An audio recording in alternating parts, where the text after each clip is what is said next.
Yo, what's up? What's going on? What's good, everybody? That's right. We are here live July 7th, 2024, the Boxing Source podcast. Here, of course, I am the host, J.R. Bell, part of, according to reports, the longest running podcast in existence. And here live with me right now is my guy from Three Kings Boxing, Lord Zoe in the building, man. What's happening with you? What's good, man? What's good, man? Really good night of boxing, man. A really good night of boxing with a little controversy sprinkle. Yeah, it was a little controversy sprinkled to say the least there. And, of course, I'm just getting back from Newark, New Jersey, out there in the Prudential Center and everything like that, man. And, oh, man, I tell you, man, the traffic, like going from Newark or New York City down to D.C., man, that thing was crazy there today, What is man. that, like a 4-hour drive? Well, from Newark, yeah, it's pretty much a 4-hour drive, but the delays, man, it was just like mad crazy. It took like 5 hours or something like today. Like it was wild. But yeah, I was able to get up in there yesterday for that fight card in Newark, New Jersey. Of course, the headlining bout there was for the WBC lightweight title. You had Shakur Stevenson there against Artem Harutyunyan. And you had Stevenson with his first defense of that WBC lightweight title against Artem Harutyunyan. There in Newark, this was like another hometown fight for him. He had a couple there before, one in 2022 against Robson Conceicao, which we're going to definitely talk about that later, or him later. And then you had the fight last year against Yoshiro Yoshino, where Shakur Stevenson scored a 6-round TKO victory. Now here against Artem Harutyunyan, of course, Harutyunyan had his last bout last year against Frank Martin, ended up losing to Frank Martin by decision in that particular matchup. And, leading into this particular bout, there were, a number of things kind of like factoring in here, for some fans as far as like, what Shakur Stevenson would be able to do against Artem Harutyunyan. And it comes from like two fronts. Number one, it comes from Shakur Stevenson's last bout, of course, against Edwin De Los Santos, where, like I said, after that particular bout, I said, listen, I don't want to see Edwin De Los Santos on my screen ever again. But at the same token, a lot of people were kind of, criticizing Shakur Stevenson's performance there, even though he was dealing with injury leading into that particular bout. So going here against Artem Harutyunyan, a number of people were like saying, hey, you know what? You got to show up. You got to show out. You got to get in there. You got to dominate. And in some cases, some people felt like he had to stop Artem Harutyunyan.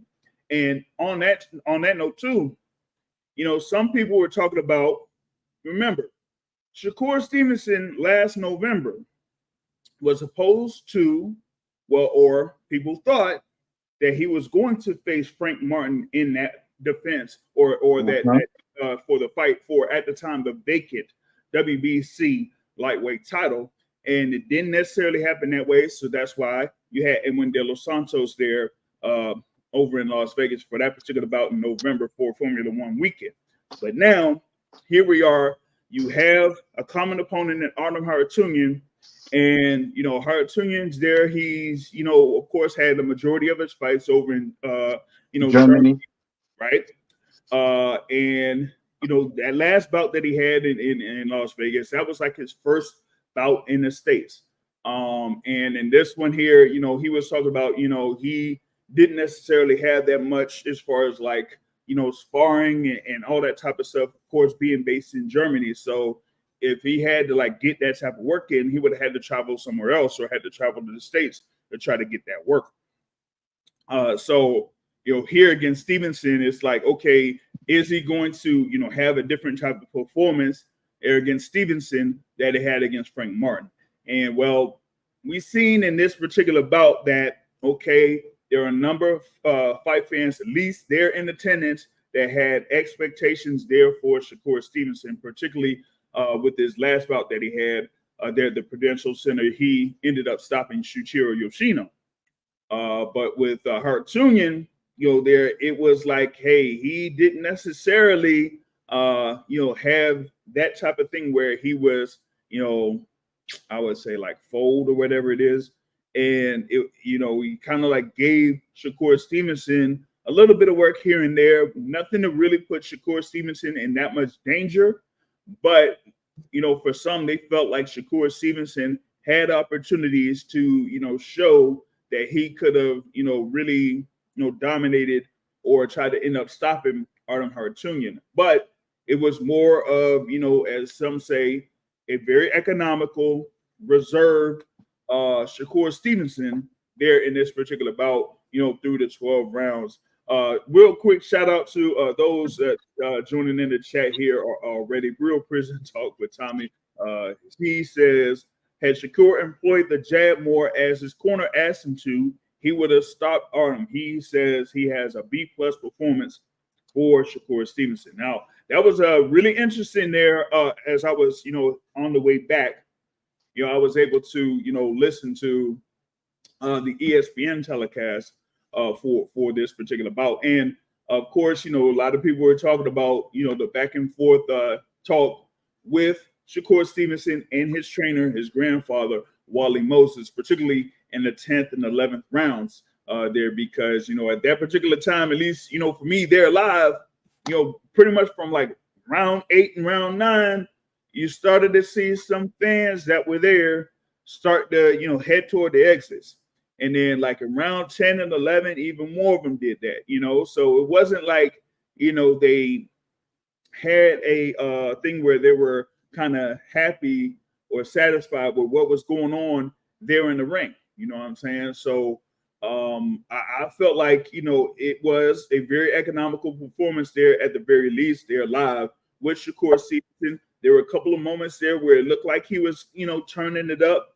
I thought he was going to try to, do some more work on the inside, because I felt like that would have been the route that he would have had to try to get Artem in a little bit more trouble. But I just felt like he just didn't have the overall activity to try to at least get the stoppage. Yeah, it was a clear decision victory for Shakur Stevenson there in this bout against Artem Harutyunyan. Scores of 119, 109, 118, 110, and 116, 112. Smoking crack. That judge is smoking crack. 116, 112 is 8 rounds to 4, folks. 8 rounds to 4. So Lynn Carter felt like Artem Harutyunyan won 4 rounds in this He's bout. smoking crack, bro. He is smoking crack, bro. So there was that.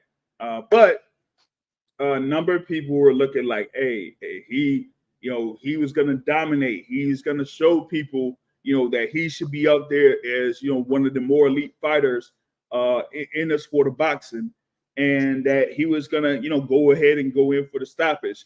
Yep. I, thought, or I felt like he was going to go in there and get the stoppage against Artem Harutyunyan, because I just didn't feel like there was any real route that Artem Harutyunyan would be able to have Shakur Stevenson in serious trouble. And when I see something like that in an opponent leading into the fight, I'm like, you know what? You might as well go in there, handle your business, and get him out of there. He don't belong in the ring with you. You need to get him out of there, And there was only like a couple of moments where I felt like Shakur Stevenson really tried to get into another gear and try to, go ahead and stop Artem Harutyunyan, and didn't necessarily get that done. Shout out to Cap Quest in the building. He says, glad I got to see Abdullah Mason live. Disappointed in Kerr. Hey, man, I was out there, man. But, hey, listen, you and me, I was there as media, well, pretty much like doing photography. You'll see like fighting and photos on the boxingsource.net here pretty soon. But yeah, I was on the move, man. I was like, in photography role. I was down, on the floor, moving around, meeting up with the few people, from Twitter, few people from, Facebook, whatever it is, social media. So it was a crazy scene there in Newark as far as like, linking up with folks. But yeah, that thing there in the main event, like I said, I feel like, I thought that he would have been able to do more, given his tools, his skill set, or whatever it is. And I didn't necessarily see it there. But I have my guy here, Zoe from Three Kings Boxing. Well, first off, I want to know, did you go ahead and try to put in a little bit of something on the knockout? No, I didn't because the people in the staff told me not to do it because they don't feel Shakur would have went for the stoppage. They told me to go take the over, which I did, the 10.5 over, which I did. You feel me? I decided to take the advice, you feel me, of my fellow experts. Mm. But as terms of the performance, man, I got two ways to look at it. As a Mm. boxing fan and a person who like boxing, who like watching films, who like watching technical aspect, it was a dominant performance. It's one of the better performances I've seen all year. He dominated. Like, but in terms of from like a commercial aspect of like, yeah, this is your final fight with Top Rank. You need to put something that, to show promoters, hey, this guy's a ticket seller. This guy's going to give a risk return. It was a little underwhelming from that aspect. You feel me? Because I don't think this fight did enough to make like a Eddie Hearns be like, you know what? I'll go spend some money on him. You feel me? I don't think this fight was a fight that's going to make Oscar be like, you know what? I'm going to risk the pay to get him beat up for this. You feel me? Like, that's the thing. You feel me? So like I couldn't look at it like that. But in terms of like from a pure boxing standpoint, I don't know what nobody's talking about. I'm confused. It's weird. He dominated the guy. This is the same guy that this monster that was telling me about that's called Frank Martin struggled with him. I watched him struggle with this guy. You feel me? And I watched Shakur dominate this dude 11 rounds to 1. You feel me? Like, so I don't understand what people are saying. All I'm saying is bring on Tank. Let's stop wasting our time, man. Let's. I You know see. what, though? I seen enough this fight. I seen enough in this fight to get me even more confident that he destroys Tank, man. Let's stop wasting time and let's get this shit out the way. Fuck my timeline. Let's get this shit on and popping now, man. Oh, where? Okay, Cat Quest. I know you're talking about you was I think you had your guy that was sitting next to you. I think he was right next to me there, whatever it was, Cat Quest. So yeah, I think I was chopping it up with you there for a little bit, man. Yo, that's what's up, man. But yeah, you say, hey, don't waste no time. Let's have Shakur Stevenson versus Tank Davis right now. Yeah, let's have this beat. Let's have like I know people's gonna be frustrated watching this fight, watching this guy get completely nullified. Man, but one thing I'm gonna say that frustrated me, one thing I do think Shakur has to go back in the gym and work on cutting off the rein. Okay, like a number of people were saying that Yeah. reference to this was that he had issues cutting off the ring and that type of thing with that. They're not But even issues. He didn't even try. He well, literally he was didn't try just it. Okay, walk. yeah. He literally just walked straight to him. Like Mhm. he was going after round 8. I'm like, it was frustrating to watch. And then I felt like when Shakur had him on the inside, man, Shakur he beat him up when he chose to, but he ain't sustain it, and he could have. Like he could have really. He was. Man, I'm gonna say this right now.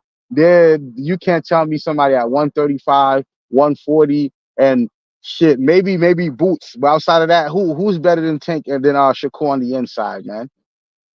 Who got that science like that on the inside? But that's the thing. But that's the thing that I was looking for with Shakur Stevenson in this particular fight was that when I saw him do some work on the inside, you could see that he could still have the defensive stature and then still score punches there up close. You know what I mean? And I felt like he could have just, as you said, like try to cut off the ring, close the distance, and just use that defense and start to break down Hartunian. But you I, didn't see that, the only reason I won't give this performance an A is because of his lack of not cutting off the ring. That's the only. But everything else was a B plus performance, man. It was a B plus Okay, performance. okay. Now the other thing too was that like there were a few fans as far as like analyzing this thing for Shakur Stevenson was that they didn't see him go to a second gear. And I know how you feel in reference to Shakur and Tank, but it's like there are other fans that say, hey, you know what? If I don't see Shakur Stevenson going to a second gear, then I really don't feel like he has what it takes in order to beat like I a think Tank that Davis. that's a flawed logic. This is the reason I say that's a flawed logic because I understand. Like, yes, we seen Tank in fights be down and have to go to a second gear to win. We Mhm. seen that. My counterpoint is Shakur's that good. Did that gives enough to 11-1 guys that's taking Tank Frank Martin to the ringer. You feel me? That's what I'm Okay, saying. Sure, okay. he doesn't need to go to a You second know gear what? to come back against Rolly fucking Romero. Okay. Nobody needs to do nothing embarrassing like that, dog. You don't have to go, you feel me? You don't have to go to a second gear Hey, to hey, beat Mario's Barrios. but also though but the thing about it is that like sometimes some fighters give up rounds before they go ahead and turn around and dominate. You know what I mean? Um, and one thing that I got also in reference to Shakur Stevenson, they kind of like compared them to two fighters. Um, one of them is former champion there with a 154 pounds and 160 pounds WBO champion, basically Demetrius. Andrade? Yeah, Nah. Demetrius is great. Okay, Nah. so that's Nah. one, and then two is a guy that you're in favor of that you feel like I don't like because he's one of those supposed Eastern European guys, Dimitri Bivol. Nah.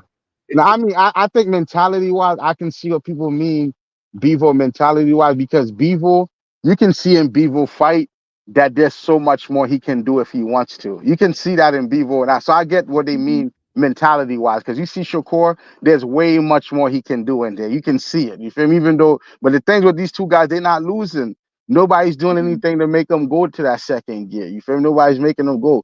The comparison I make for Shakur is a extra careful version of Andre Ward. He's extra careful, but he's Andre Ward, just an extra careful version. Mm. Because last night, Artem would have kept on complaining about getting hit with low blows. Ward would have did it for real, just so you could stop complaining, just to show you the difference. Or depending on the referee, hey, they'd be like, hey, you better just keep on fighting. You know what I'm saying? Yeah. Oh, but speaking of Andre Ward, I have another great guest here that's about to join me. He was out there in Newark, New Jersey, looking for Andre Ward because he was picking up. He was calling out a whole bunch of folks yesterday on Brunch Boxing. Probably the greatest episode of Brunch Boxing of all time. Brother Matt's in the building. Yo, what's happening? Hey, what's good, JR? Zo. What's Uh, good, man? Yo, Evio, you a tall ass motherfucker, man. You look tall as hell in them pictures, bro. Like, what you like 6'7"? 6'6". 6? Okay, I figured, bro. Like, bro, I like, goddamn, bro. If I have to Yeah, fight you, but man, I'm breaking you down to the body, man. now, hey man, dog, dude, treat him, train like you're Nayo Inoue, cause he wants to fight Nayo Inoue, and I'm telling y'all, I got $500 that Nayo Inoue put Matt in the. Hey, man, they make weight classes for a reason, man. They Thanks. make, they make weight classes Thank for a you. reason. Like skills, I appreciate skills. But wait, hold on. Before we get into it, MVO, you spent years talking shit to me, talk about Usyk was barbecue chicken once you went to the heavyweight division. You I'm spent not here to years talk about the prepping. past. No, I'm not here for that. Man, you don't talk about the past, man. Come on, you know, Matt. You don't talk about the past. Okay. Unless if it's the absolute recent past, which we're Yes, doing like right now. last night. Absolutely. Last night, listen, I know Shakur was not entertaining. And I did doze off in the crowd during the fight. But the Shakur I saw last night stops Vasily Lomachenko. Okay. Are you saying that because you don't like Loma? Because I think he embarrasses Loma. I don't think he stops him. I think he embarrasses him. You I don't think think he he Tim stops him. I, Tennison? I, I think what we saw is built solid because Shakur was absolutely digging him to the body the whole night with shots that I was like, these shots to the body. There was a couple Loma, yeah, times when, Loma doesn't like that. I know. Yeah, he don't like him. yeah, that's why I feel like he stops them. I think he stopped body because Shakur has, like, it doesn't matter how boring he is, he's always adept at investing in the body. I just think people were expecting him to stop Artem. The betting odds were favoring the stoppage. I never thought. So I don't understand why people thought that. Maybe because of the unfamiliarity with the opponent. But I think he survived, and now he's a free agent, and now we'll see what's next for him. Yeah, for sure, for sure. Now, Speaking of that, before I get into that particular part, me and Matt, we were there live in Newark, so we weren't able to listen in live to the conversation that Shakur Stevenson had there with his trainer and grandfather there, Wally Moses. As Wally Moses was trying to get him to do a little bit more there in the ring, and Shakur was talking back to him like he's saying, hey, he's in there trying to survive and all that type of stuff. Like, what did you think about that? Like back and forth conversation out there. yeah, Though he was watching. it reminded me of when Floyd Mayweather was fighting Manny Pacquiao, and even though Mayweather was winning and beating Pacquiao, Senior was irate in the corner because he felt like Floyd wasn't doing more. You feel me? He like, you fighting scared. You got to do more. I feel like it was like that because basically coming after what they saw that Oshaki Foster shit. You don't want to play with these motherfuckers. You feel me? Especially it's your last fight with Top Rank. You don't want to get hit with the Top Rank special. So I felt all that pressure is why they was telling him that. But Shakur kept on, sidestepping him back like on some, man, it's okay. I'm winning. I'm winning. I'm winning. On contrast, you could look at Bud in his last fight. As soon as Bernie told him, yo, you losing, he like, what? He went in there and finished the show. So I do see people's criticism. But like I said, as a boxing fan, man, he washed the nigga. Like, he washed you. Like, I only feel me. Like, I get it. You guys y'all not entertained. I like this type of shit. He washed you. Like I don't. Like he kind of like reminds me of Dimitri Bivol. No, I ain't gonna go that far.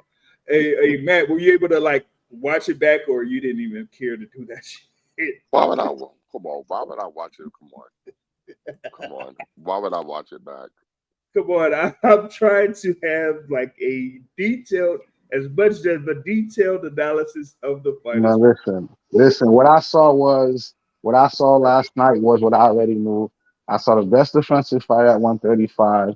I saw the slickest fight at 135, and I saw the best inside fighter from 130, from 126 all the way to goddamn 154, nigga. I saw the best inside. That's what I saw, and I saw somebody that's gonna beat the dog shit out of Tank, and I'm willing to take any bets. Oh man, once that joint could get signed, man, I'm telling you, hey, I've said it before, man. I'm gonna get you. I'm gonna get you. Yeah, I know you have to get me because that losing streak you on right now. You and Matt, you niggas in an awful losing streak to me, bro. Oh man, like I mean, hey, folks, this is the same guy that got Shakur Stevenson in his pound for pound top 15, but doesn't have Gervonta Tank Davis in the For pound what? for For top what? 15. For what? I'm Mm-mm. about, I'm about, But I'm you about got to, Right. I'm about, Lomachenko on that I'm about bitch. to add, I'm about to add You Fernando got it. Martinez. I'm about to add Wait, Martin. so Yeah, fight on you, right? he's not. Why would I? No, why would I have Tank in my top 15? Why? Oh my god. Why? Why? Oh Why? my god. uh, Why? Why? here we go, man. Shout out back Why? Gomez in the chat, man. I think Man, I've been watching some Pernell Whitaker. nah, nah. Shakur is nothing like Pernell, man. Pernell was way more. Pernell let his hands go, man. Pernell was throwing like 71 punches per round, though. Like, Yeah, that's the thing too. Tommy says Shakur's not better than Tank on the inside, and I like betting. Hey, okay, yo. Can you give me some examples so I could go watch some films of Tank Inside Game? Please and thank you. I'll wait. I can't mention the opponent. I can't It mention doesn't the opponent. exist. It doesn't No, exist. This is not the first. it does exist, but I'm not going to mention the opponent. I'll do it. Pedraza. No, a banned from even being mentioned on any type of black space. Okay. Oh, yeah. he was getting manhandled by the racist drug addict who was taken advantage by Bohemian people. I Oh forgot about that stuff. oh, no, no, not that either. It's like, come on, what are we talking about? Oh, but yo, all right, this whole thing with the performance, man. Hey, Matt saw the people leaving after round 8, after round 10, after round 11, man. And yo, Top Break ESPN, they were showing that too. I was like, yo, What that what what was ESPN have shown that what ESPN have shown that he had resigned. No, no, no.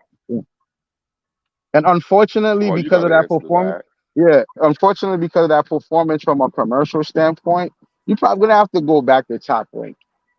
but now here's going to be the issue though. Oh, he probably had got to call us up like that. He'll be back.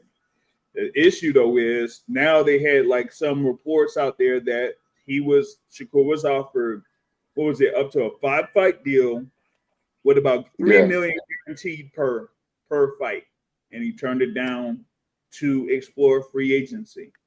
Um, hey man, he might get hit with the Terrence Crawford.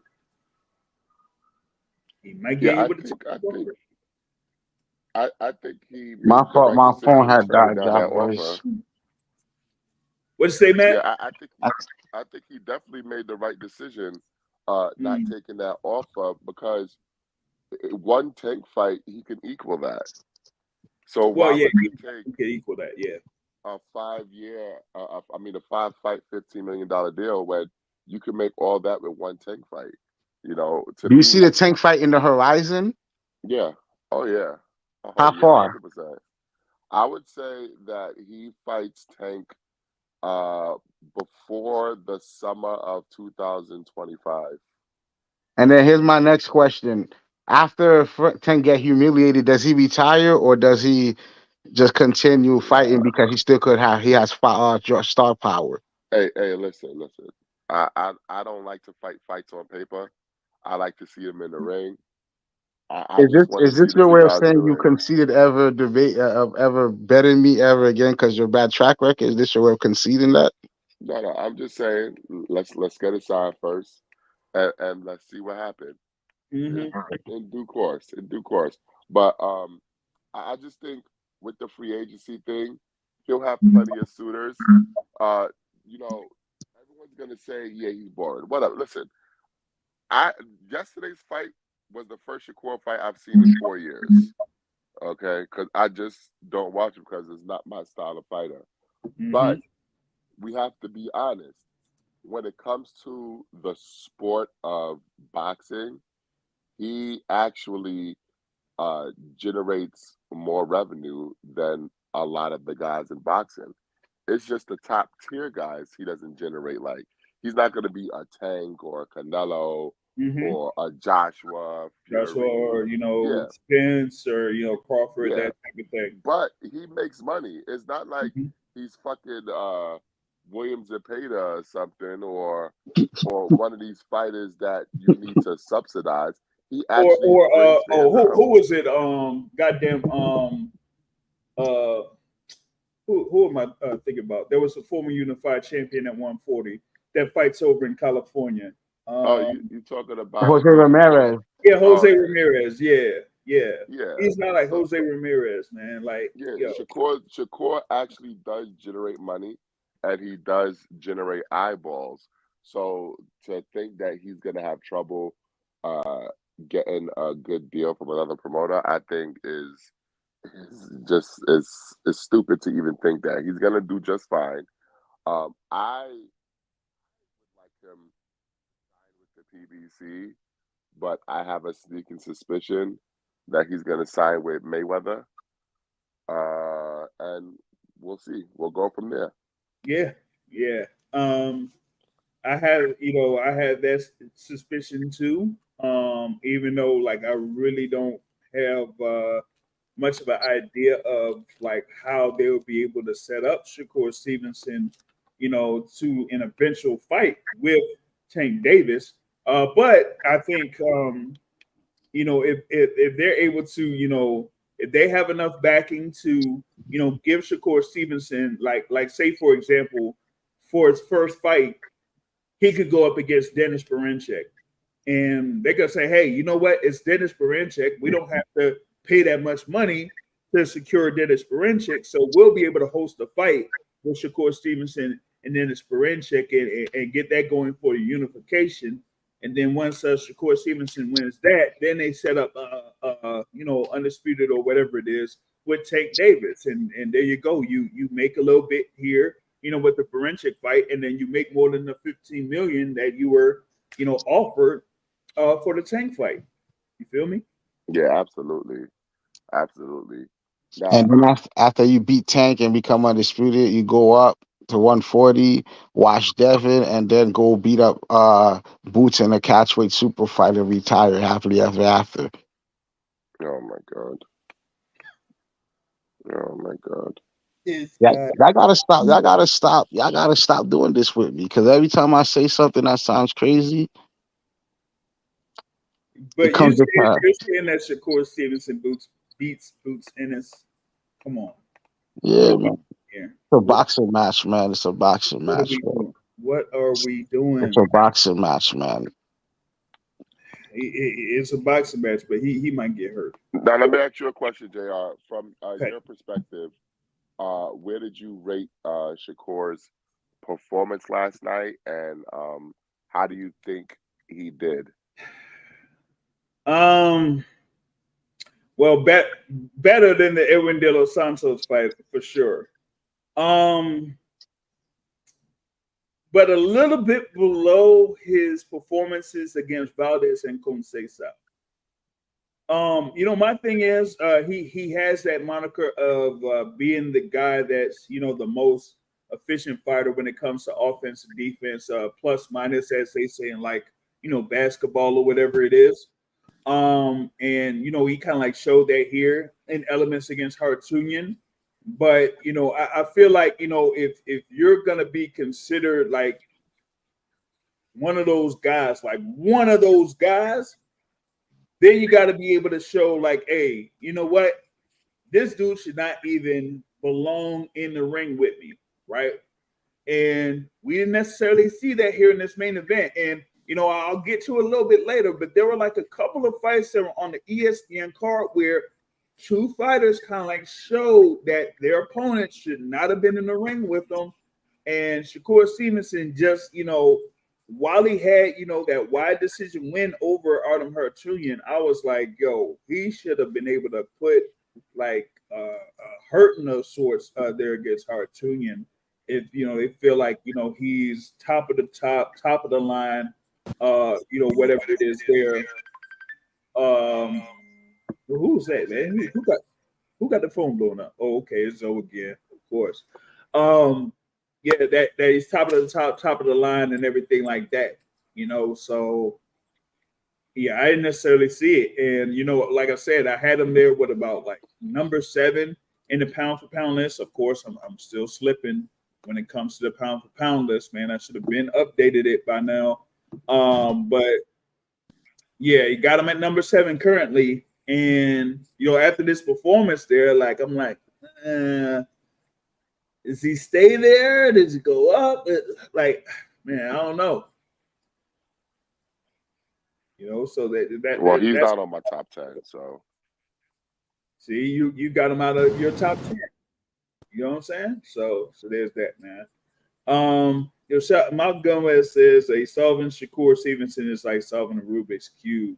He ain't get the full KO, but he showed that he could go 12 rounds real easy. Yeah, of course, he's been done that. All right. Tommy says, I'll bet $1 to a donut that Dev can never make 140 pounds ever again. He shouldn't make 140 pounds ever again. Like, I don't see what the point is at this rate, but that's a whole nother conversation. Now, let's get into the next big topic here. WBC 130-pound title. You had O'Shaquie Foster there versus Robson Conceicao. Yeah, and I was talking with both fighters, before this fight took place. Had like the interviews there on Wednesday, with both of them. I have them posted up on the YouTube channel. Robson was, looking like, hey, this is like his third attempt at a world title. Here, I thought it was, going to be like his last stand, his last attempt, so to speak. There to, fight for a world title against Shakur Foster. Foster was, really bringing up the point that in his fight against Abraham Nova, he was dealing with two injuries. One to his shoulder and one to like his leg. So he really didn't have the type of movement that he had in his, previous couple of fights. But here in this one, man, I felt like, hey, he just straight up dominated. Like Conceicao really couldn't do much of nothing there against Shakur Foster. I know that, Matt really doesn't care that much at all about the 130-pound division, so he couldn't really care less about who would have won this particular fight. But for me, I felt like Shakur Foster dominated. Robson Conceicao was pretty much like out of range a lot of times with his punches. Didn't really have that much behind him. No real snap. It was almost like he was just winging it a lot of times there against Shakur Foster. Well, Foster was a much sharper fighter over the course of the 12 rounds. And when they went ahead and they read those scorecards, and then the first one they had was that 116-112 in favor of Conceicao. I was like, oh shit, here we motherfucking go. And then they had the second one. It said 116-112 for Foster. And then the last one they read was the Paul Wallace card, 115-113 in favor of Robson Conceicao. I was like, what the fuck is this? Yeah, I was like, yo, that was wild. Because ain't no I posted on the Twitter page, I said, ain't no motherfucking way Robson Conceicao won that fight. Ain't no motherfucking way. Like, there was nothing from Conceicao that showed anything where he had like any type of advantage on Shakur Foster. Nothing where he really affected Shakur Foster. Nothing where you could have seen any type of consistency where he was landing punches and you could clearly see that he was landing punches on Foster. While Foster had was able to counter off of Conceicao and then like throw combinations where he was landing punches on Conceicao like that. And some people don't really, go off of CompuBox stats or whatever it is, but I saw the thing with the CompuBox stats. 11% connect percentage for Robson Conceicao, and in the 12 rounds, he was only able to land more than like 10 punches or more in 2 of those 12 rounds. Like, nah, that to me was like a clear victory for Shakur Foster. And those judges basically said, hey, 2 of the 3 said it was Conceicao that got the win. And I'm like, oh, nah, definitely not. Shakur Foster, of course, is like, going off in reference to this. He says, what we gonna do on Twitter or whatever it is, said, what we gonna do about this? Something fishy was going down. They said that the first 2 pair of gloves that Conceicao had didn't have any padding on there, and he had to get the commission to change them. You know what I'm saying? So I don't know. He has another fight there with Top Rank. So hey, they said Keith Mills, his manager and trainer, whatnot, that they're gonna go for a rematch.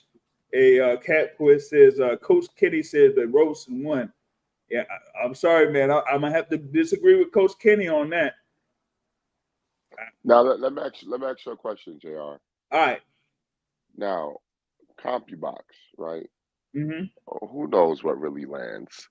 Is it possible that the judges favor the punch count of Robson Conceicao? Because he did throw a couple more 100 punches than Shakur Foster. So is it possible that maybe some shots that they thought they landed did not land according to CompuBox, and maybe that's what the judges were scoring?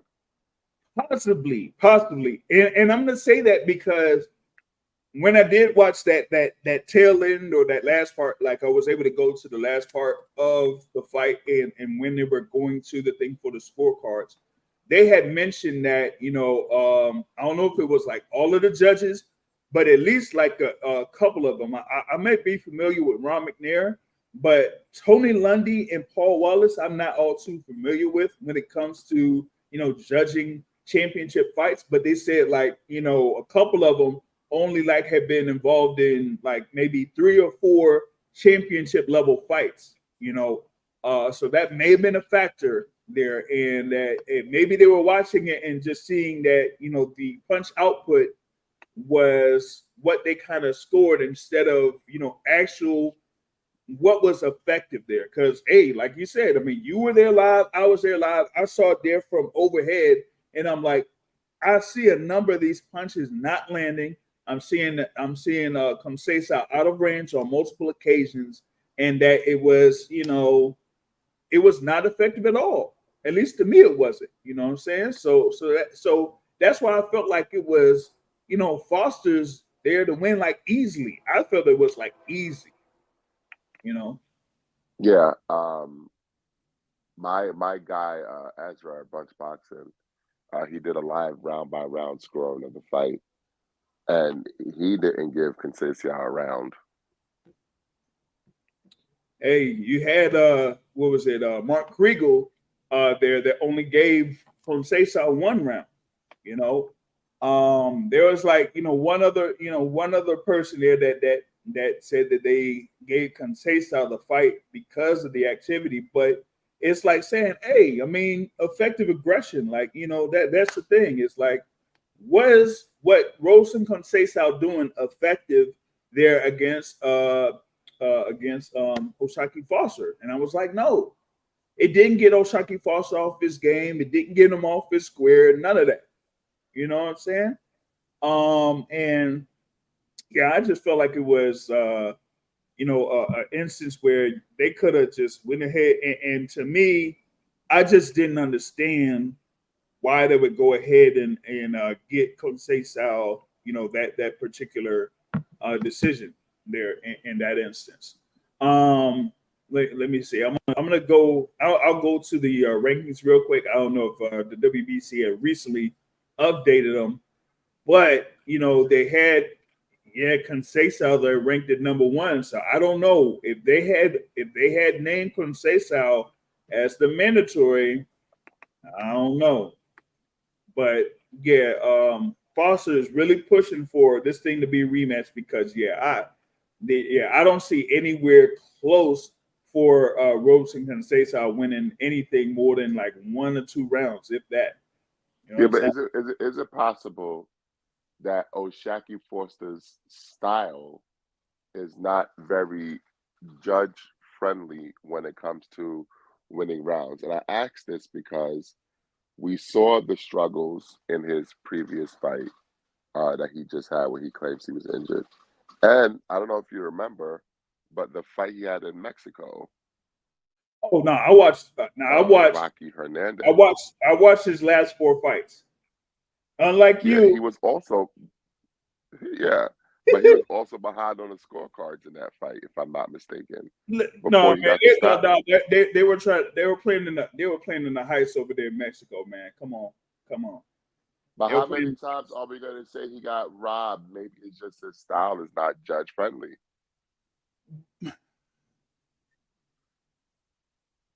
But here's my thing about that. What are judges using for criteria when it comes to scoring?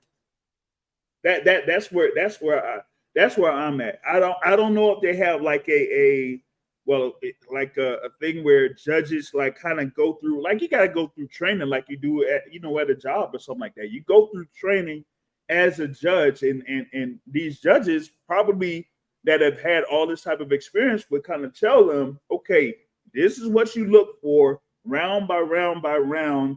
If you see a fighter doing this, or they're able to control the pace or anything like that, then okay, you would kind of go give the round to them. But I feel like it's like, hey, as I say, hit and not get hit. We just talked about the thing there with Shakur Stevenson having the best plus minus in boxing because it's hit and not get hit. And here you've seen that in this fight here between Osaki Foster and Robson Conceicao, where it was pretty much like clear, like you see Conceicao missing almost like he was like Estock Cruz missing those punches when he was fighting Giovanni Cabrera last year, and it's like it was like the judges didn't reward Osaki Foster for actually boxing.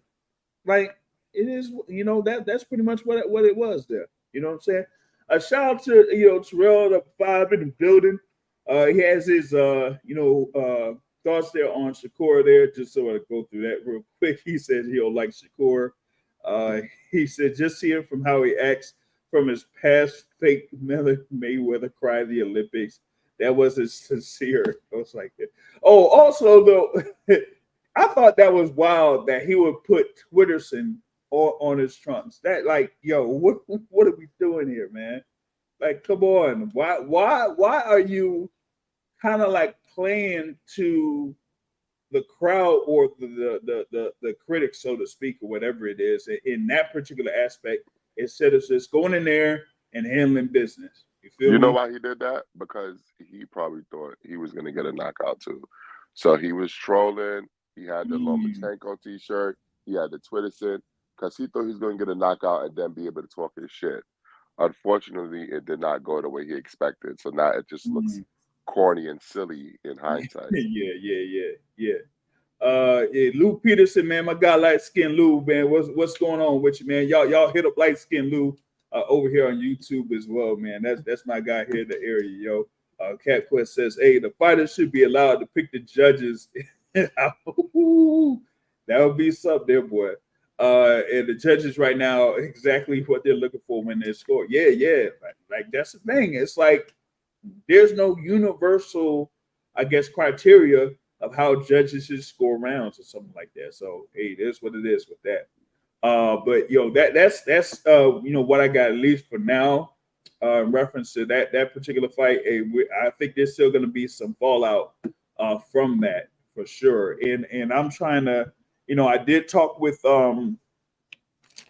Keith Mills, there, the manager, and one of the trainers there. I was able to talk with him on Wednesday. I did send out a message to him today. I want to get at least either Keith Mills or Shaki Foster on, man. I'm gonna try to get them to talk about this because we that was just something crazy, real Now talk. let me ask you a question. All right. In hindsight, do you think Shaki Foster regrets not taking the Lamont Roach unification? Well, he said that they wanted to go ahead and work for that particular bout, but Roach's team wanted to have that defense over in DC first. Because that's where it would draw more money. Now, one of the things that I wish I was able to do while I was there live, right? I was over there, of course, over at Photography Row or whatever it was, but a few rows down from me was Lamont Roach Sr. And I was like, after that decision, I should have been like, yo, what did you think about that? But I didn't really get that from him. Lamont Roach Jr. was there in attendance as well, but he was on the move. I don't know if you saw him on the floor, but he was on the floor there, during the fights for most of the fights. But when they had Shakur out there in the thing with Osaki versus Conceicao, I didn't see him, so I don't know where he went after that. But I'm ready to move forward with the fight 2 on the ESPN telecast or whatever it was. Keyshawn Davis versus Miguel Mondueno. Keyshawn Davis won a wrestling match against Miguel Mondueno by unanimous decision. Almost a clean sweep. I thought he was going to be able to get in the knockout, but the thing that I didn't see from Keyshawn Davis was a dedicated attack to the body. I think he was, there kind of styling a little bit after rounds 4 and 5, and then from that point, you kind of see Mondueno get into the whole thing with the wrestling, trying to do suplexes, back body drops, camel clutches. what else? A sharpshooter, goddamn, a stone cold stunner. Uh, I don't know, man. And Keyshawn Davis responded with like the people's elbow or something, man. I don't know what was going on, man. That was, that was wild. You feel me? But Keyshawn, at least for a little bit, he was, there. He was there, willing to fight. He could box, but he could, also fight. Yeah, brother Terrell. Hey, you probably would have jumped in the air, came down with the elbow like Macho Man Randy Savage, man. Ooh, yeah. Let me tell no, or whatever it is. But yeah, man, yeah, that was just wild, man. What you see from that, Matt? I never thought Keyshawn was going to get the stoppage, and I'm going Mm, to tell you why. mm, Miguel Madueño usually fights at about 140 or 147. I don't know if anyone was familiar with his resume, but he fought Steve Claggett, who's, sort of like a pressure power puncher at 140, and he didn't get stopped.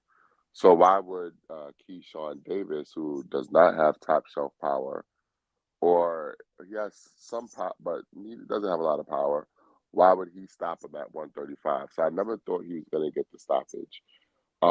What I did like from Keyshawn is that he was able to adapt to the dirty tactics, mm-hmm, and he was able to give it right back to him, which is mm-hmm. something that you don't usually see from a fighter early in his pro career. We saw that Yeah, with Lomachenko against Salido. When Toledo. Yep. Salido roughed him up, Lomachenko didn't know how to respond. So it's good that Keyshawn knew how to respond.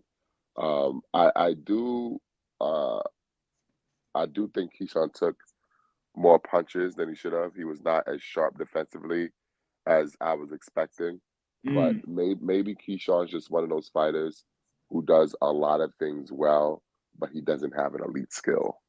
And that's really what I saw from him yesterday. Mm. Now, a big, some people will talk about, like you said, with the pop or the power, that he didn't have enough, from his legs to kind of like, really turn or get the most out of his punches there. Because yeah, he was tagging up Miguel Montueno a good little bit there. Starting from the fourth round on, and for me, I thought he was doing really well with that. With the fourth round, he was landing, 3-4 punch combinations. Fifth round, he was doing that, and also, moving around the ring really well. But it was almost like, he kind of, you know, went ahead and fought a little bit of the fight that Miguel Matueno wanted to do there, as far as like, being rough and all that type of stuff, and turn it into a wrestling match, like I said. And for me, I was looking for Keyshawn Davis to try to work the body a little bit, because he was like really tagging and landing some real good shots on Miguel Madueno upstairs, but he didn't really move all too well, or he didn't really like kind of like say that he was affected by those punches. So I'm like, yo, why don't you go to the body? I'm like, uppercut to the body or something to kind of like stop the forward movement there a little bit, and get Madueno to kind of like have a little bit of second thoughts of trying to come forward. But I didn't see that there from Keyshawn Davis. But from what I did see was that, hey, he's there and he's willing to fight. He's willing to fight.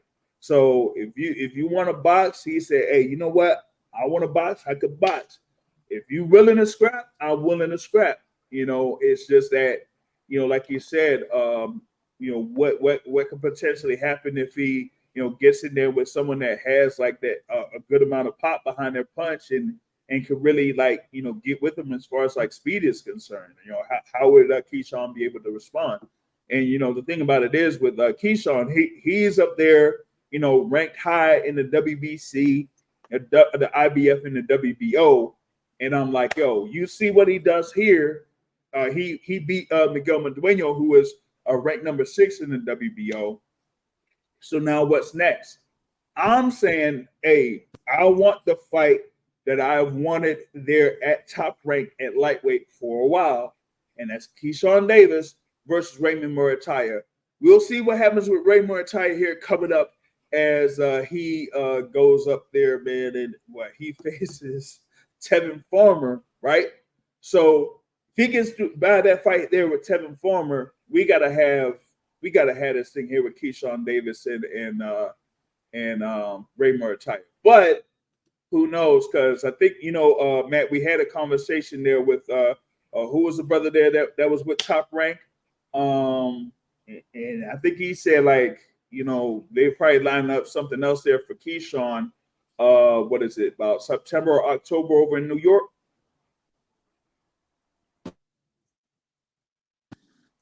Yeah. So yeah, I gotta see what happens there with that. You know what I'm saying? So we gotta get that going. Yeah, man. Yeah, that was there on ESPN, man. Keyshawn Davis, I felt like he was handling business there early. He was like I said, he was too fast for Miguel Madueno, but he just ended up kind of like fighting Miguel Madueno's fight there in the second half of the fight. But he got a near shutout win. It was just that he kind of fought his fight. Now I want to go into this fight where a fighter who did not play around with his food and is probably the top prospect coming out, or it could be almost ready, like in a couple of fights there, and that's Abdullah Mason. Went ahead and just wasted Luis LeBron within 3 rounds. It could have been 2 rounds because Luis LeBron got knocked down twice, supposedly in the second round. And that second knockdown, he just, went ahead and just went down, man, voluntarily went down. He just didn't want all that smoke there coming from Abdullah Mason there. And Abdullah Mason, this was very impressive there. He's also there in the lightweight division. What is it now? 14-0 there against Luis LeBron there, man. So, I mean, that was, one of the more impressive performances that I've seen there from Abdullah Mason. Of course, he's looking better and better each fight, and he's just there at 14-0 and 20 years old, and it almost seems like he's like willing to go up there against anybody already. And looks like they have already lined him up for a fight in August 17th, part of Top Rank's card there in Quebec City with that Christian and Billy versus Sergey Derevyanchenko fight. So, hey, man, they getting them active for sure, man. Matt was, he was there. He'd been there for a good little minute. So, and you were also looking forward to seeing Abdullah Mason live. So, what did you see from him? So this was not just my first time watching him live. This was my first time actually seeing him fight, period. And I gotta be honest, I was quite impressed. This kid, he's fast as hell. His footwork is exceptional. He throws punches in bunches. He moves like I saw him slip a few punches like that I thought looked like they were about to land. Abdullah Mason, he is the goods, and he is, dare I say, the best prospect in boxing. I almost feel bad calling him a prospect because I think he can beat a lot of guys at 135 right now. Yeah. Oh yeah. Yeah, he definitely can. He definitely can. Like they could come up with a few folks there that are right there within the 135-pound division, and you could put them up in there against them, and you know he'll go ahead and beat them. He'll go ahead and beat them. You know what I'm saying? Um, Actually, I might have a fight for him, but I have to see what this guy does. He what is it in August? Nahir Albright, because this is Nahir. I think what Nahir Albright's supposed to be facing Chris Colbert in August. So I'll have to see what happens with that fight first, and then let's say, hey, Abdullah could probably fight one of them two fighters. Who knows? But yeah, he could definitely do some damage there in the lightweight division right now. I kind of wish Top Rank does something to what PBC did when they had a couple of their prospects turning contenders that were undefeated. They Mm-hmm. had Frank Martin versus Michelle Rivera. Vera, Why don't um, Top Rank do Abdullah Mason against Keyshawn Davis. May the best prospect win. They should, but nah, I ain't. Nah, I don't think they're gonna go ahead and do that. I don't think they're gonna do that. But that whole little prospect thing that you were mentioning there, yeah, like PBC was doing that. I was gonna mention another fight that they had back in 2020 when you had Subio Matias versus Malik Hawkins. They tried to do that with that one, and that was like a measuring stick for both of those fighters. And then you had the thing there with Malik Hawkins versus Richard Hitchens there, Africa, and that was another measuring stick fight. So Yeah. they have been doing those things there for a good little minute. So I was looking for Top Rank to try to do something like that. Shout out to Talk Trends. He says, "Hey, Abdullah Mason versus George Kambosos after Abdullah Mason's next fight." They ain't gonna put Kambosos like who was it? What's his name? Peter Khan. They ain't gonna put Kambosos in there. It ain't Peter Khan though. Ain't it our guy? Freaking who's our promoter from New York? Lou DiBella. Yeah. Lou DiBella ain't gonna do that. He ain't gonna do that. Champ Raw, shout out to Champ there for the Fantasy Boxing Predictions League. He says Keyshawn versus Murtai versus would be a nice one. Yeah, man. Like I said, I've been waiting for that for about a year and a half. Yeah, but that would have to be at 140 because Murtai is not going to be at 135 anymore. That long? Oh, damn. All right. Yeah, at least that's all I was told, that he's done at 135.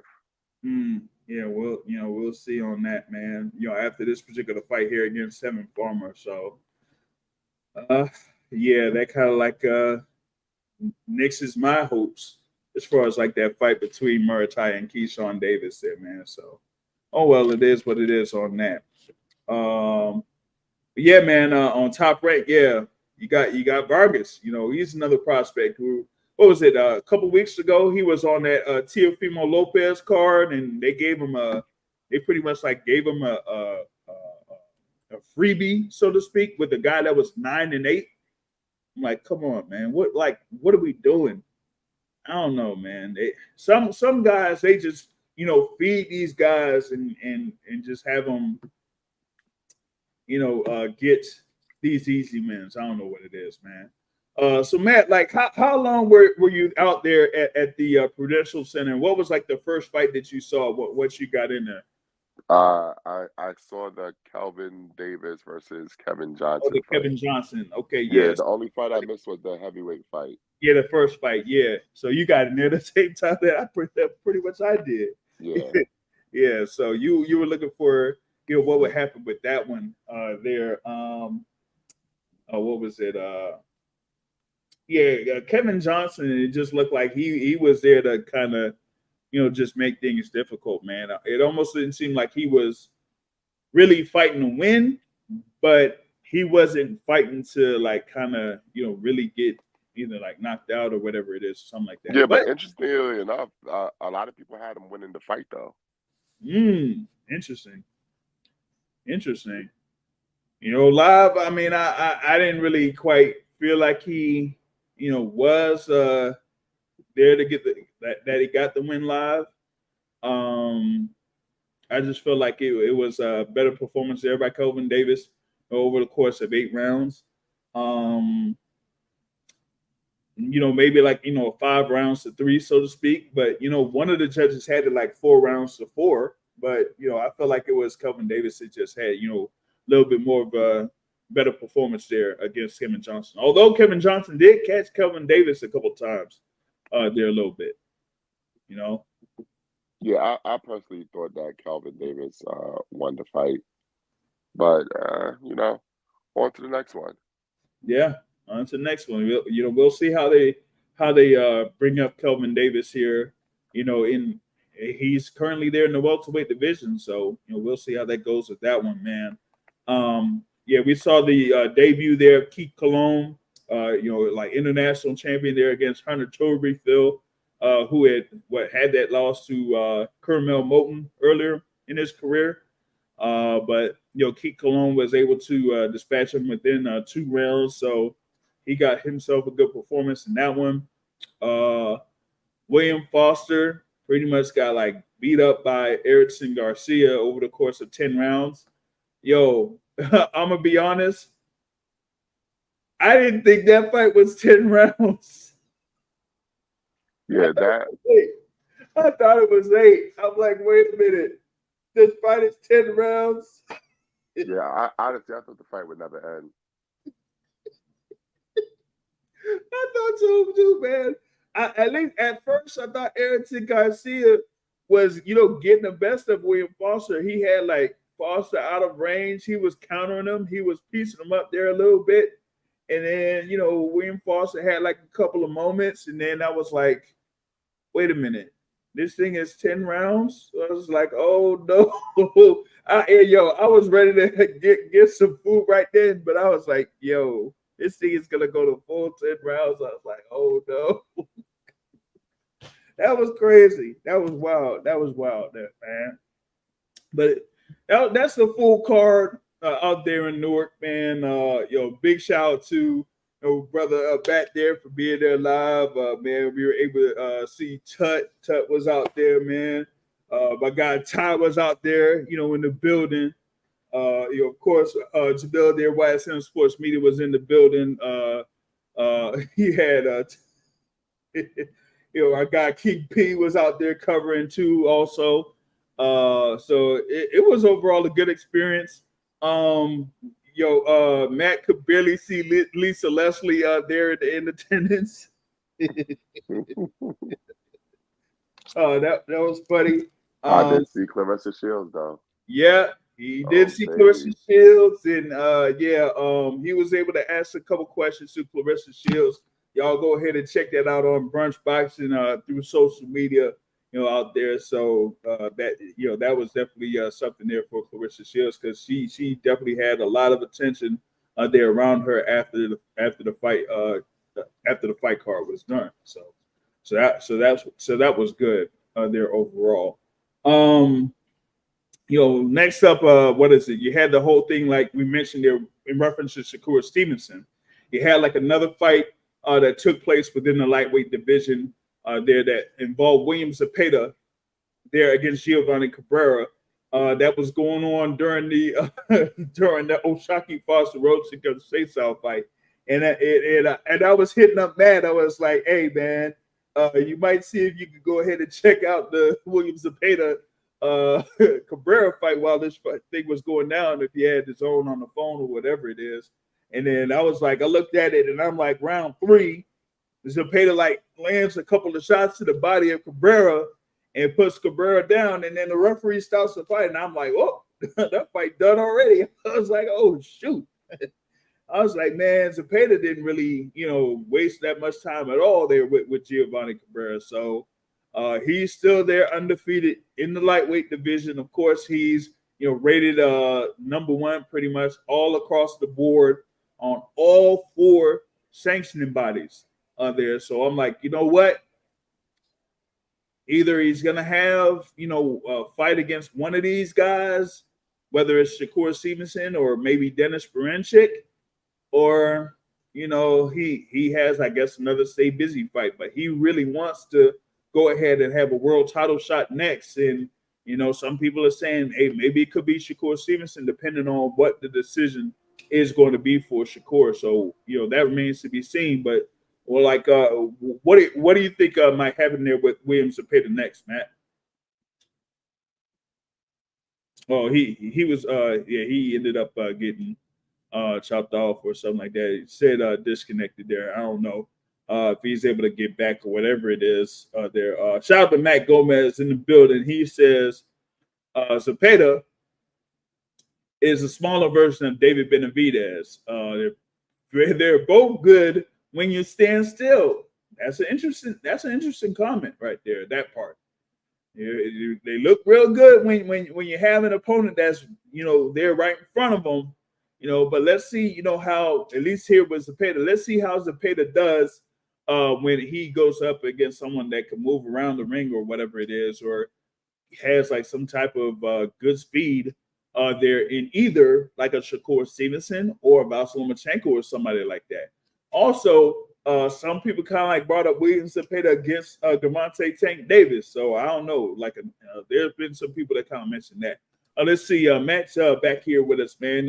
You completely back? Yeah, no, the damn StreamYard, man. It just the app just crashed on me. Oh, see, StreamYard be StreamYarding sometimes, man. Like literally, when you ask me what do I think, like the app just went down. I'm like, okay, like Wow. I don't get it. But I think for Williams and Zepeda, they're just gonna keep moving the ball along. I don't think they're gonna try to push for a championship fight right now. I think Asuka is gonna look to continue to try to build them off the names of the other champions while he puts them in there with maybe a less than stellar opposition. But I am very impressed by Williams Zepeda, and it kind of made me rethink how good Pitbull Cruz is, because Zepeda absolutely crushed Cabrera, and he made Pitbull Cruz look like an amateur. So Yeah. is that a reflection on Pitbull Cruz, or is Zepeda a lot better than people think? Yeah, he could possibly be. I'm looking up one other contender out there in the lightweight division, and I don't know if he's like completely signed with anybody yet, but he hasn't had a fight in a while though. I've seen him live. What was it? 2022. Yeah, that was back in 2022 when I saw him live. But he's there ranked number 3 currently in the WBA, and that's Chan Thompson. There, he is also undefeated, but he's like 16-0 right now. They might see about getting another. If they want to get another fight in there with Williams Zepeda, it probably could be against Chan Thompson. They're in another like feature fight for Zepeda, like over in what is it like? California or something like that. Like where Ontario, California, or something like that, where Golden Boy likes to have their fights. So we could see that there for Zepeda if they don't line him up with one of the champions there at 135. Yeah, but I would like to see. Listen, I remember we had Kid Austin on the Boxing Source, and that was a potential fight. Let me tell you, he don't want none of that. He don't want none of what we saw yesterday. Cabrera, to me, he might either be the 3rd or 4th best lightweight, depending on your rankings. I think he could beat Lomachenko. I think he could give Shakur problems. And I think him versus Tank is probably the most violent fight you can make in boxing right now. Yeah, that could be really, really intriguing there in the lightweight division. It's just that how would they be able to properly position Zepeda to get in line for one of those fights? But I do think that they could probably angle for him to face Dennis Berinchyk for a world title, because with the whole situation with Shakur Stevenson. I don't know like how they're going to, have Shakur matched up with anybody unless there might be an outside shot that Shakur Stevenson, whether he ends up in like what is it? Like Mayweather Promotions, but there could be another one outside, maybe Matchroom Boxing. If he signs with Matchroom Boxing, there might be a small chance that he faces Andy Cruz after Andy Cruz's match that's supposed to be August 3rd, where I'll have comments in reference to August 3rd sometime later. I don't know if it'll be on this show, but it'll be later. But we got another guest here coming up on the show. If y'all hungry, if y'all want to order some food, he'll be able to take care of you. He'll be able to handle you. He's the chef. Our guy, Brother Terrell's in the building. What's happening with you? Hey, what's up, everybody? What's up, Matt? Hey, Matt, just want to stop right there and just big up your channel, your space on Twitter is doing big things.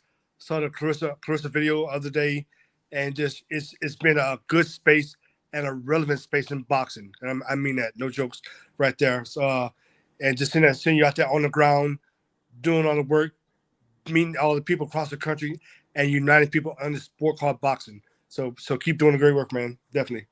Appreciate you, man. Yeah. But yeah, what's up, Arabs? I'm sorry I'm late. I really meant to get on when it first started. Has stuff to do on my little artist stuff like that, whatever, right? But let me just try to catch up. Looks like you guys were just talking about Shakur. Of course, we already know what happened last night with his performance. We know that lackluster, and it's kind of funny because you look at both sides, right? Of course, he's a solid fighter. As in boxing, the point of boxing is to hit, not get hit. We know that, but at the same time, this is a fan-driven sport, so you have to give the fans a nice and proper product that they can get behind. Pause like that, and something they want to support you. And I already know the story last night. He gave a typical Shakur performance last night. But with that said, when you're fighting at home, right, and you got people leaving, I mean, it is what it is. He gave us what he gave. So, I mean, I had a little bit of hope for him to give a better performance. That didn't happen. We saw that. But when we fast forward to a potential Tank fight, yeah, and well, let me go back. In a recent interview, he made a comment saying, said, "Oh, it takes a great fighter to bring a great performance out of me." No. I totally don't believe that at all. If you're gonna be great all the damn time. Now I know that you're not gonna look like $1 million every time against every opponent. I get that, but he said, "Oh, I need a great fighter to bring." No. That's the wrong mindset in that regard. Because if you project a fight between now him and Tank is much more confident now, and much more accomplished now as a boxer. We know he got power. We know he got power. That's evident from his record, evident from his last performance, right? We know that. But Tank's gonna be even more confident now as a boxer, right? And now project Tank and Shakur. For one, we already know about the Gifford gap, all this shit talking they're doing back and forth. But Tank is pretty much will go after him. And now when you have a top level opponent with top level speed, the threat of that power is going to be active all the time in that fight. Yeah, I love how Sugar can stand in the pocket and see punches coming, but it's different when you got that power behind someone with that threat. It's different. It's different. So. Yeah, and my thing is like, like he was talking about, hey, I need a great fighter in me, in front of me to bring the greatness out of me. Yeah, I don't necessarily believe that either, because I've seen some of his performances against certain fighters, and you kind of like see a couple of elements that he has, some portions of being elite. And my thing, I often bring this up, is his performance that he had against Jamel Herring, right? Yeah, he was really familiar with him, but it's like just being real, just being honest. Like, people ain't gonna view Jamel Herring as you're up there as far as like elite. They're just not, But Shakur Stevenson pretty much dominated Jamel Herring there. So you mean to tell me that you could have something like that, but you can't like really, continue that against some of these other fighters, like against Conceicao, against Valdez, or against De Los Santos. Like even with Valdez, that was like a very good performance there against Oscar Valdez. But do you think like if he was able to stop Valdez, what message that would have sent to the like the people within 130 or 135 in reference to Shakur Stevenson? That would have been really something.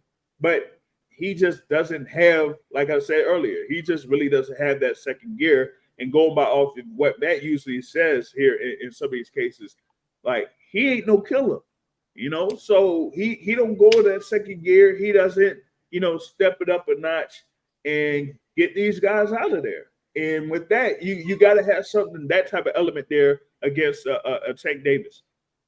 I am very weary of guys who quote unquote fight to the level of their opposition. Because to me, those are guys that are always going to get beat at the top level. And those are guys that end up getting upset by somebody who they shouldn't get upset by. My thing is this: when you have someone in the ring that doesn't belong in the ring with you, you got to get them out of there. You have to get them out of there. Say you could. I know people like to bang on Tank sometimes for some reason, but if Yeah. someone doesn't belong in the ring with Tank, they getting out of there. He's gonna get them out of there. It just is what it is. You know, that's what the real top guys do.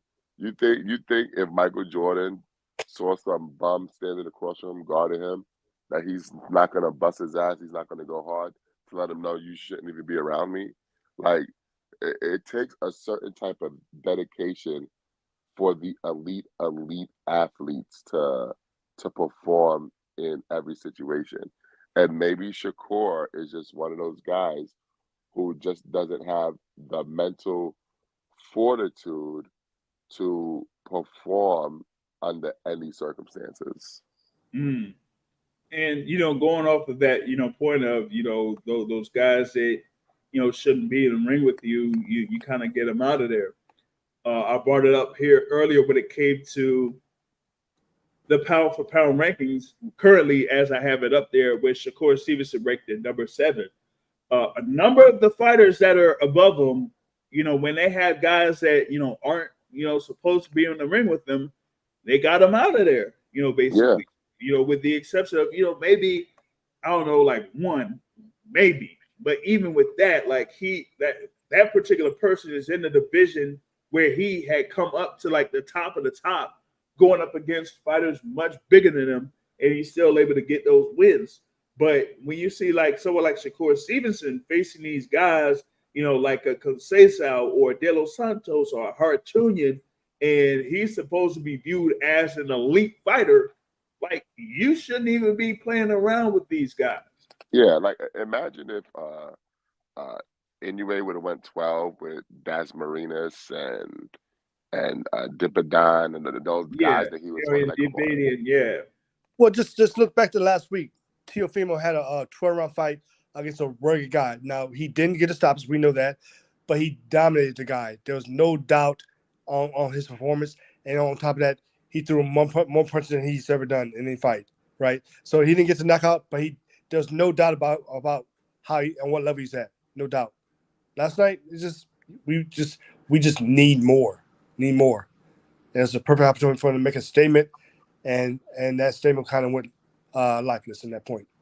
Yeah, I mean, like I said, it's like he doesn't have a second gear, and you need a second gear in order to like compete with those highly ranked fighters, at the very least in the lightweight division so far right now, right? Like we mentioned Zepeda, we mentioned Tank Davis, those guys. We mentioned even with like Zepeda, like I'm like, come on, like you got to see like if Shakur Stevenson is able to like get to that particular gear, and I'm not sure about all that, but hey, with him having this whole thing testing free agency, we're gonna see how we goes with that. Matt Gomez says, hey, you're only as good as your sparring has been. If you're going up against a bigger brawler, then that's who you should be sparring. Or if you're going up against a guy that's kind of like a Sandor Martin, then you gotta have those type of fighters and do what needs to be done in order to effectively break down those guys. Like Zoe was mentioning earlier when he was on, it's like he didn't like that Shakur Stevenson didn't have the ability to cut off the ring there against Artemir Otunyan, allowing him the ability to move around the ring as freely as he was at points. So that's something that Shakur has to definitely work on here as he develops or further develops here in his pro career. So you got that. You know what I mean?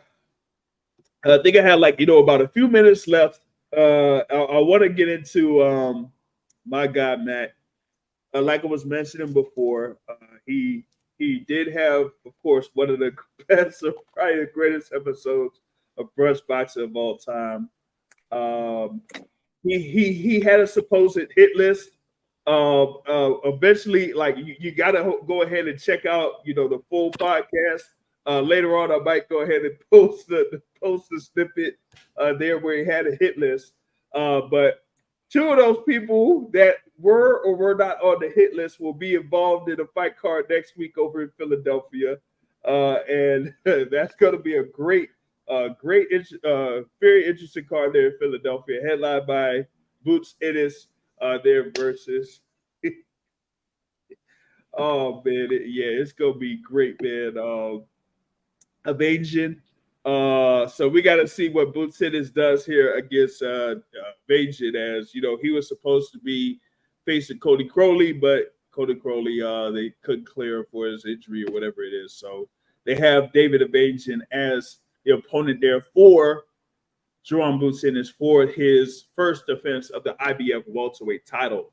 There, hey man, do you think that Jerome Boots Ennis is going to play around with his food here? No, first 6 rounds he's out of there. First 6 rounds he's out of there, man. First 6 rounds, man. This Warp Star Rap Star, I think, is on here, man. Salute to you here on the YouTube live chat. Biggest for everyone that's currently listening on YouTube. Y'all can hit the like button, share button, whatever it is. Those on Twitter, y'all can do the same. I just feel like Boots Ennis is ready to just lay waste to David Evasion. I think he kind of has a little bit of what happened in the Karen Chikasian fight on his mind, where he had a little bit of issues, I guess, trying to cut off the ring or whatever it was, but he ended up getting a clean sweep decision victory on that fight against Karen Chikasian.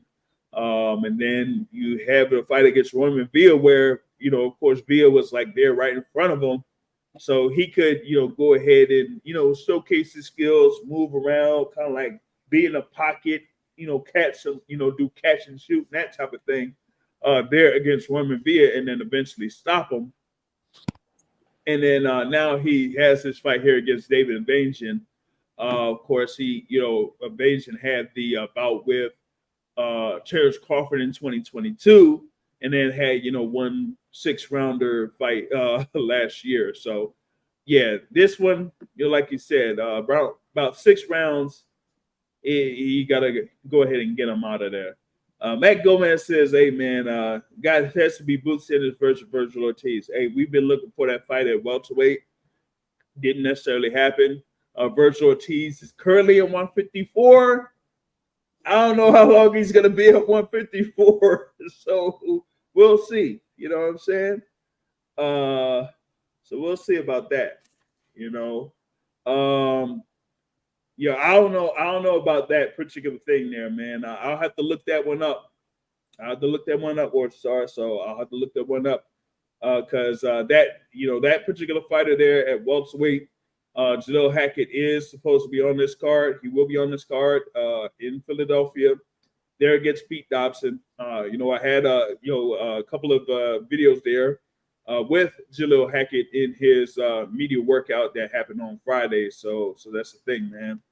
I didn't even mention or mess with all that type of stuff there with Lil at that particular juncture, and I don't really get into all that too much with that. So we'll probably touch on that a little bit later. I'll see if I could probably find that there with Robert Garcia, because I don't know, some people have mixed thoughts in reference to Robert Garcia as for certain things. So there's that.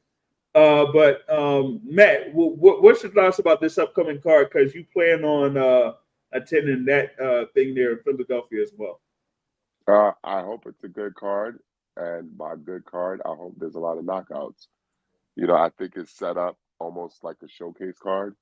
So if these guys don't perform up to speed and get these guys out of there, I think it's going to leave a bad taste in the mouth of a lot of fans, because a lot of fans don't believe in these B-sides to really do anything. So you have to deliver on that.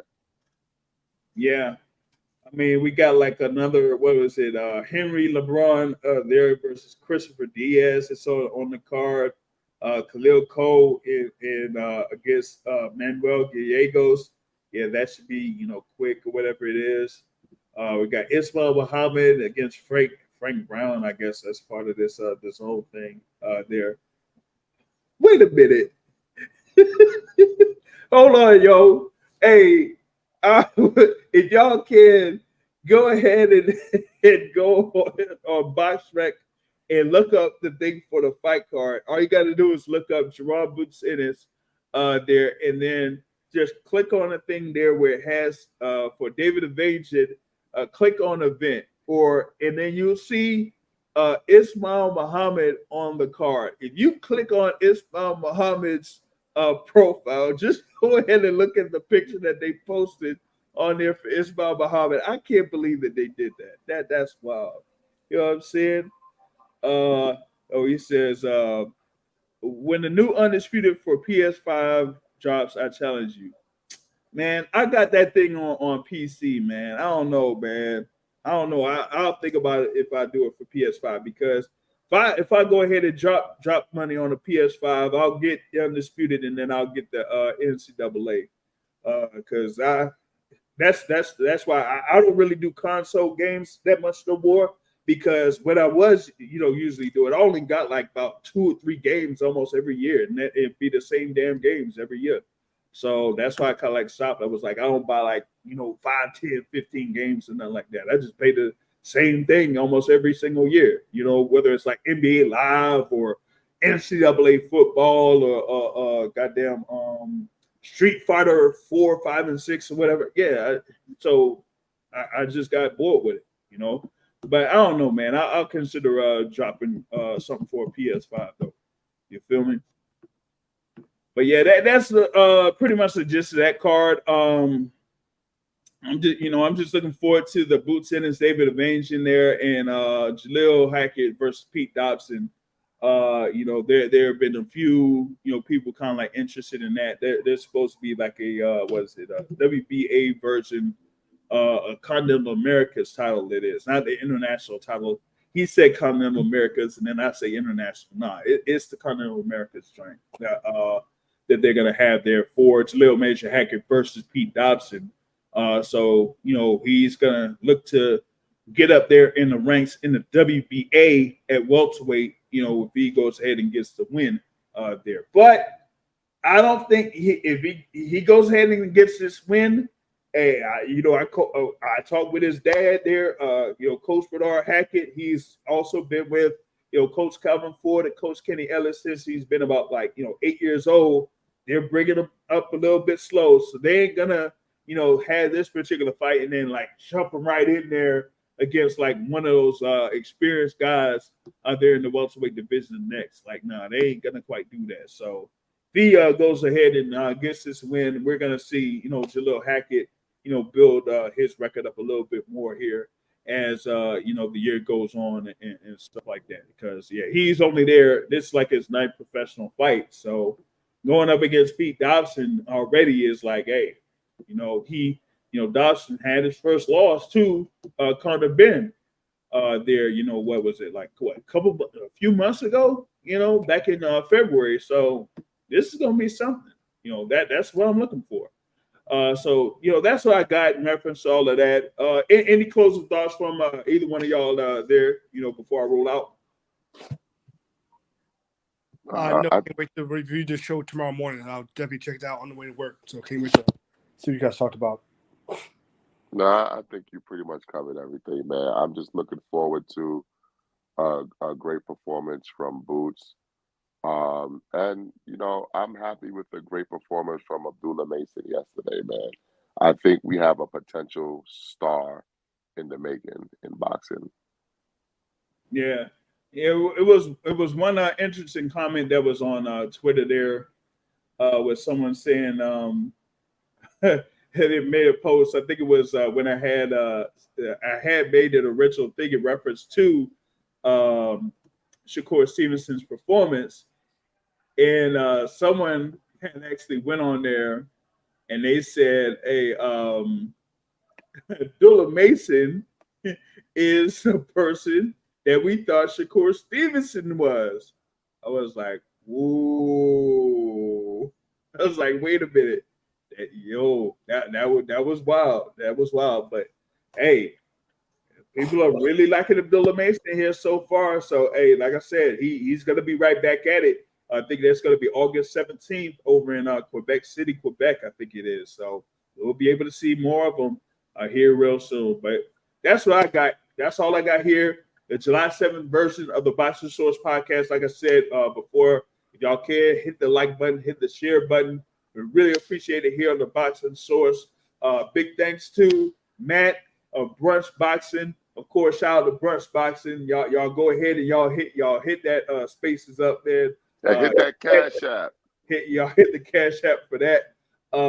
We had the conversation there with Showtime Sean Porter, and then after that, like I said, Matt got his hit list, man. I'm telling you, man.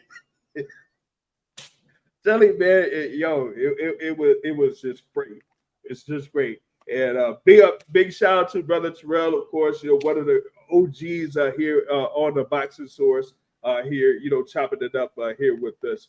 And then also we had Zoe of 3 Kings Boxing that joined us earlier. So big thanks for everybody here taking the time to listen to the podcast live, or if y'all listen to the replay. We appreciate it. Like I say, hey, I guess the point of boxing is hit, not get hit. Well, I guess with the exception of what happened with O'Shaquie Foster and Robson Conceicao. But that's a whole nother story. On that note, I'm out. Later.